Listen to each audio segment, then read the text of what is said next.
This morning, I want to talk a little bit about David. I have been mostly ignoring the Gospel Project the last several weeks as we've been launching the small groups program and teaching related to that. The Gospel Project, you may remember, is something we engaged in about this time last year, even before I got here.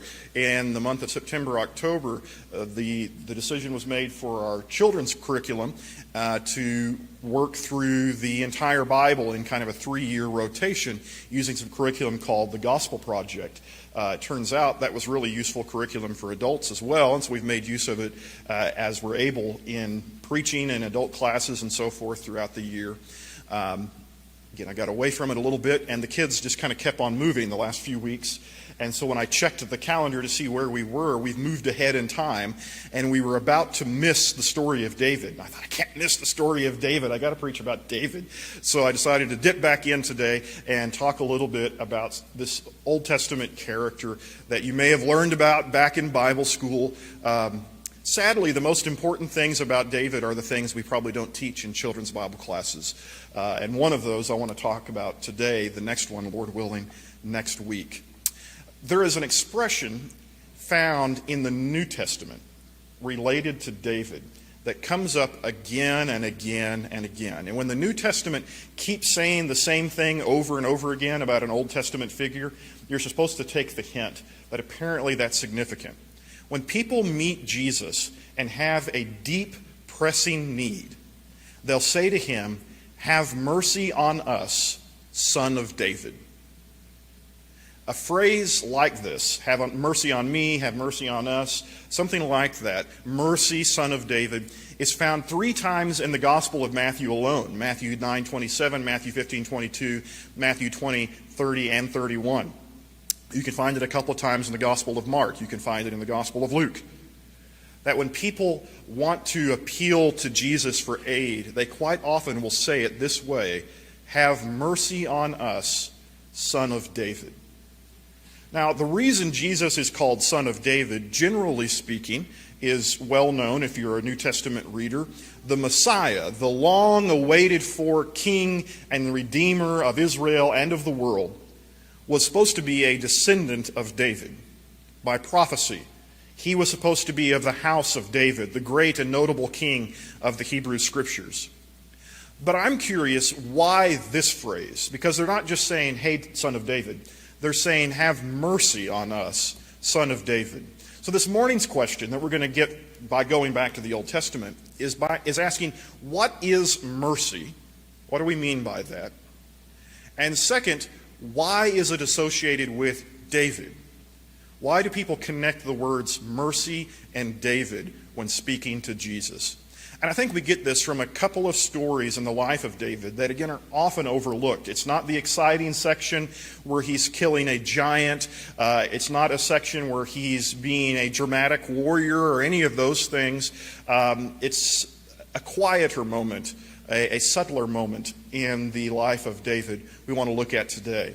The first passage I'd like you, and I was not able to figure out a good way to put all of the verses I wanted on the screen without using like 0-point font, and you couldn't read it anyway. So pop open your Bibles or your favorite Bible app or whatever you're using this morning and look at 1 Samuel chapter 24, verses 1 through 7. And listen to this brief story. This is after the days of Samuel. This is after the days when Saul has been made king, and Saul has already failed as king. God has said David will be the new king. But in between Saul the failure and David on his throne, there's a really messy period of history that is basically in Israel's civil war. That there are 2 armies, 2 camps, 2 political hierarchies, 2 structures at odds with each other. One is rallied around the current king, Saul, who is trying to kill David, who is the other. Saul sees David as a political rival. He's become more famous and more influential than Saul himself. And so Saul, in his paranoia, creates a civil war by trying to target someone he sees as a threat. So at this point, we actually have 2 different armies in the field. And if you're curious, just to make this even more confusing, The Philistines notice, hey, Israel's having a civil war, so they go ahead and invade at the same time. So we actually have three groups of military strategy going on in different places. And here's what happens in 1 Samuel 24, 1 through 7. When Saul returned from following the Philistines, he was told, "Behold, David is in the wilderness of En-Gedi." Then Saul took 3,000 chosen men out of all Israel and went to seek David and his men in front of the wild goats' rocks. And he came to the sheepfolds by the way where there was a cave, and Saul went in to relieve himself. Now David and his men were sitting in the innermost parts of the cave. And the men of David said to him, "Here is the day of which the Lord said to you, Behold, I will give your enemy into your hand, and you shall do to him as it shall seem good to you." Then David arose and stealthily cut off a corner of Saul's robe. Afterward, David's heart struck him because he had cut off a corner of Saul's robe. And he said to his men, "The Lord forbid that I should do this thing to my Lord, the Lord's anointed, to put out my hand against him, seeing he is the Lord's anointed." So David persuaded his men with these words and did not permit them to attack Saul. And Saul rose up and left the cave and went on his way. David finds himself, through strange circumstances, in a position where in one moment he could end the civil war, kill the man who is trying to kill him. David didn't pick this fight. And put himself on the throne. All in one moment. He's close enough to do it. How close? Close enough he could cut off the edge of his robe and Saul doesn't even notice. If you read that text carefully, the men that are with David, all warriors and ready for this to be over with, they see this as a providential gift from God. The men of David said to him, "Here is the day of which the Lord said to you, Behold, I will give your enemy into your hand, and you shall do to him as it shall seem good to you." They say, didn't God say he was going to give you the kingdom? Didn't God say he was going to take Saul off the throne and put you on it? This is that day. Look, he's right there. God promised it. The throne is yours by right, and now through providence or happenstance or whatever you want to attribute it to, your enemy is standing right there, vulnerable. All you have to do is take what rightfully belongs to you. No one would blame David for doing exactly that. No one except David. David instead says these words, so David persuaded his men with these words and did not permit them to attack Saul. And Saul rose up and left the cave and went on his way. When I look at the idea of mercy in the life of David, this is one of those moments that we're supposed to notice and say, what kind of person does this?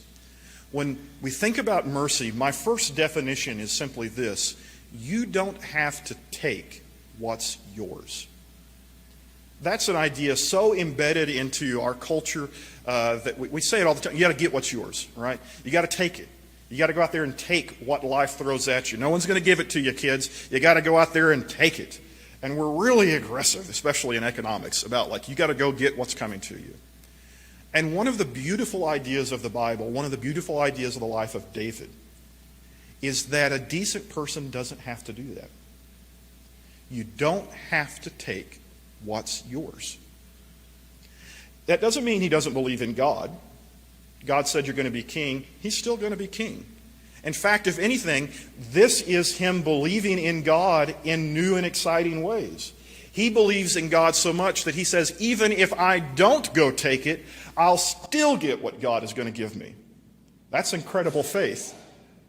But David lives out this idea of you don't have to take what's yours. And that's true when it comes to vengeance. That's true when it comes to the personal interactions we have. You don't have to get all that's coming to you. As Americans, we like to talk about rights, right? I have certain rights as an American, things that are guaranteed to me, right? Or things that I'm entitled to. there is a God in heaven, and in some sense humans are entitled to certain dignity that ought to belong to every human person. The fact that you have been given rights doesn't mean you have to claim everything that you think is yours. You have the option of being wronged sometime and living with it. It's possible. It's within your power. It takes a big person to do it, but David shows us that kind of mercy is within human grasp. We can give some things up if I need to, if it's for the good of others, if it's for the good of the kingdom. That's a possibility, an option that I have. Saul reacts in the following verses. Getting back to the text, verses 8 through 22. Listen to how this plays out. Afterward, David also arose and went out of the cave and called after Saul. And David said to Saul, "Why do you listen to the words of men who say, 'Behold, David seeks your harm'? Behold, this day your eyes have seen how the Lord gave you today into my hand in the cave. And some told me to kill you, but I spared you. I said, I will not put out my hand against my Lord, for he is the Lord's anointed. See, my father, see the corner of your robe in my hand. For by the fact that I cut off the corner of your robe and did not kill you, you may know and see that there is no wrong or treason in my hands. I have not sinned against you, though you hunt my life to take it. May the Lord judge between me and you. May the Lord avenge me against you, but my hand shall not be against you. As the proverb of the ancients says, out of the wicked comes wickedness, but my hand shall not be against you. After whom has the king of Israel come out? After whom do you pursue? After a dead dog? After a flea? May the Lord therefore be judge and give sentence between me and you, and see to it, and plead my cause, and deliver me from your hand." As soon as David had finished speaking these words to Saul, Saul said, "Is this your voice, my son David?" And Saul lifted up his voice and wept.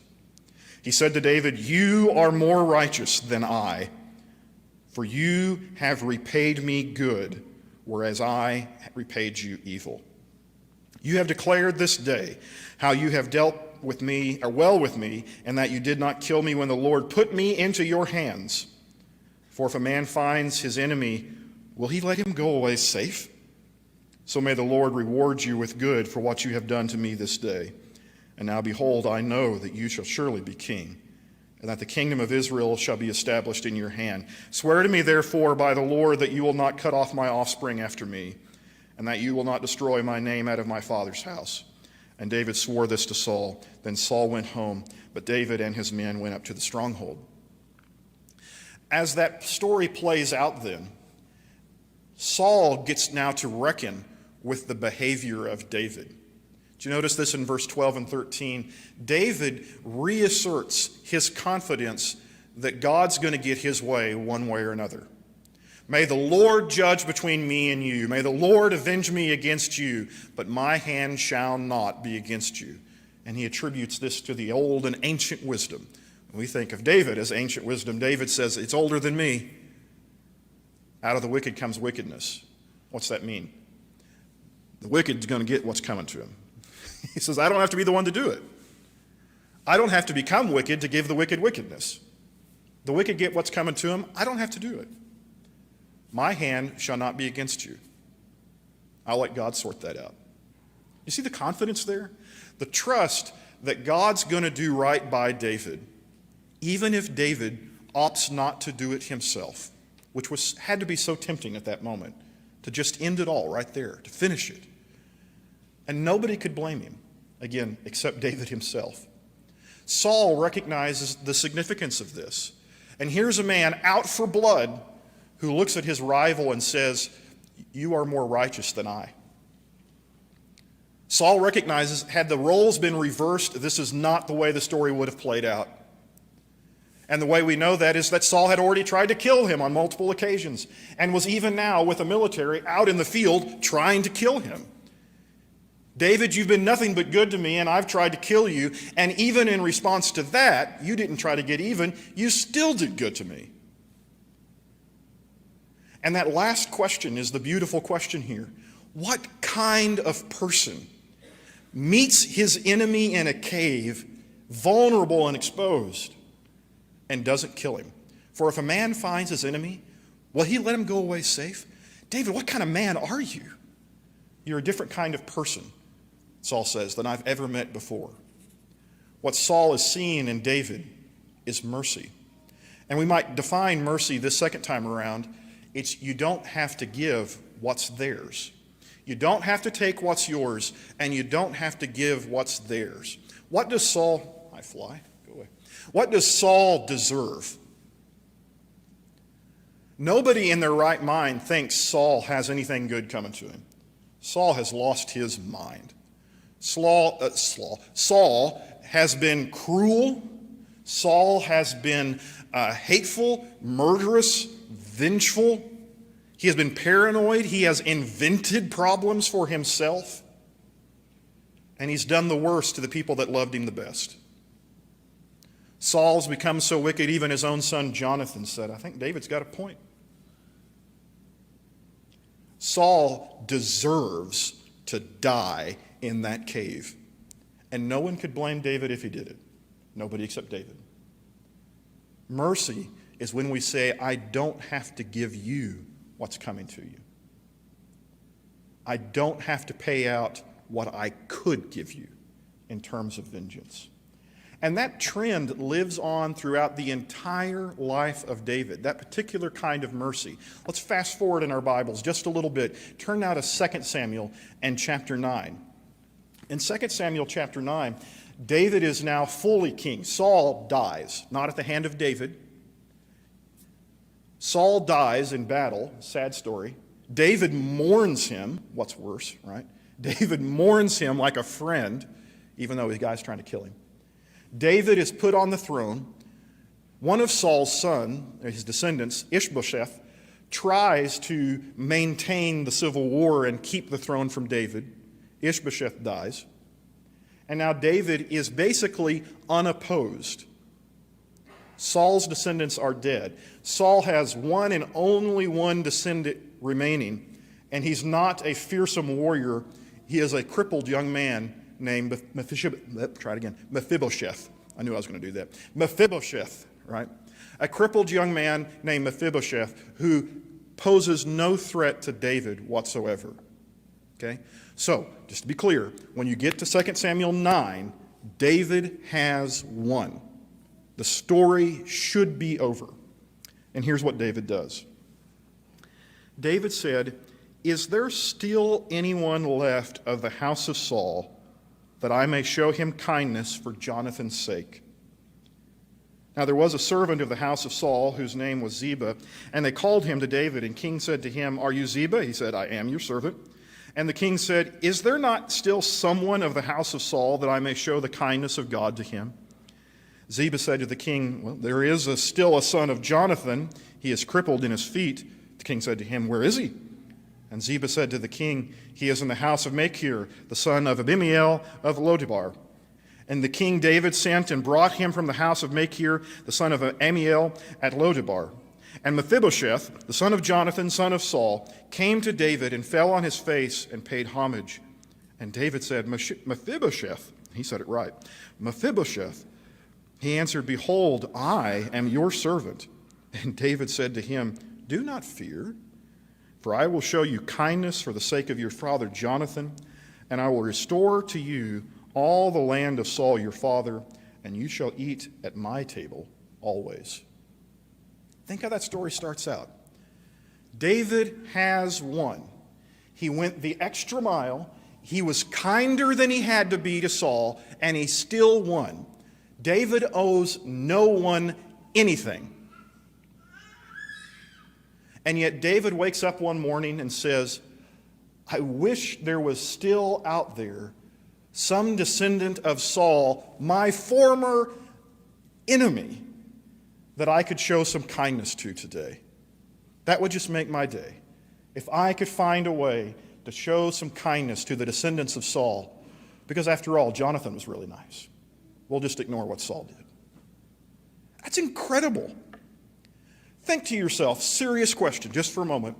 When is the last day when you woke up and said to yourself, "I wish there was a way I could do something kind to someone who hates me today"? What day have you ever lived when that was your purpose for the day? Folks, we don't think that way.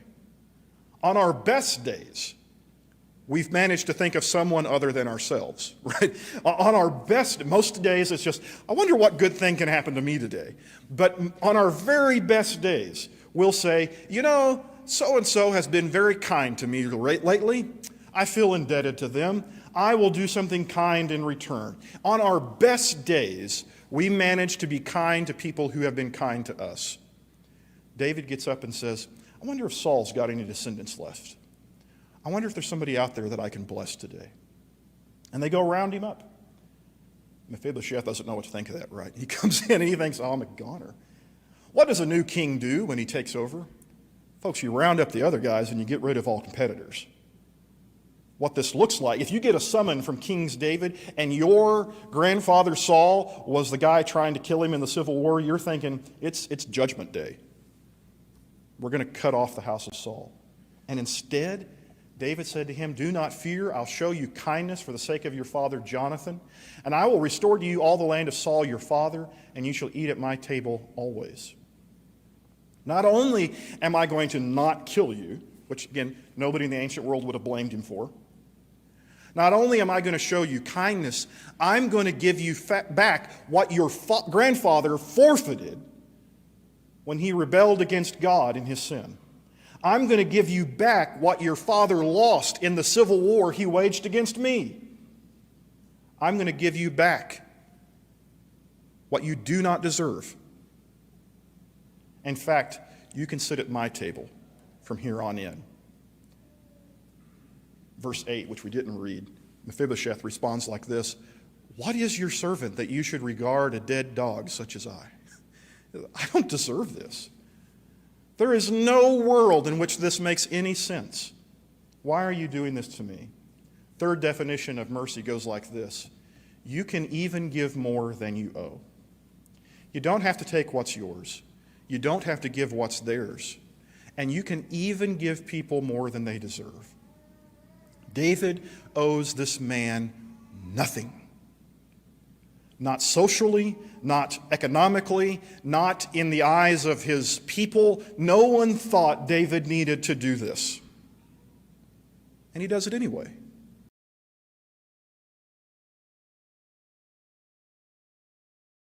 I say to you, do not resist the one who is evil.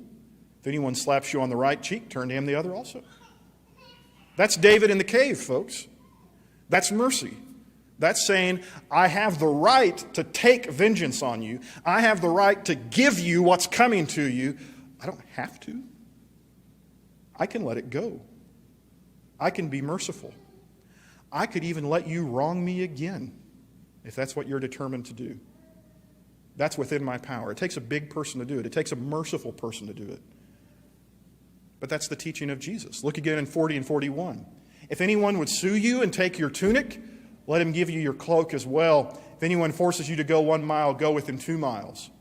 Give to the one who begs from you, and do not refuse the one who would borrow from you. Minister friend of mine put something on Facebook the other day. He was referencing verse 41 here. He says, we are so worried that if we give an inch, they'll take a mile. Jesus says if they want a mile, give them 2. How different is that from the way we think? We are afraid at any moment, if we give even a little ground to the people in our lives, that they will walk all over us. Jesus says, you can walk with them. You can help them out. You can do more than they deserve.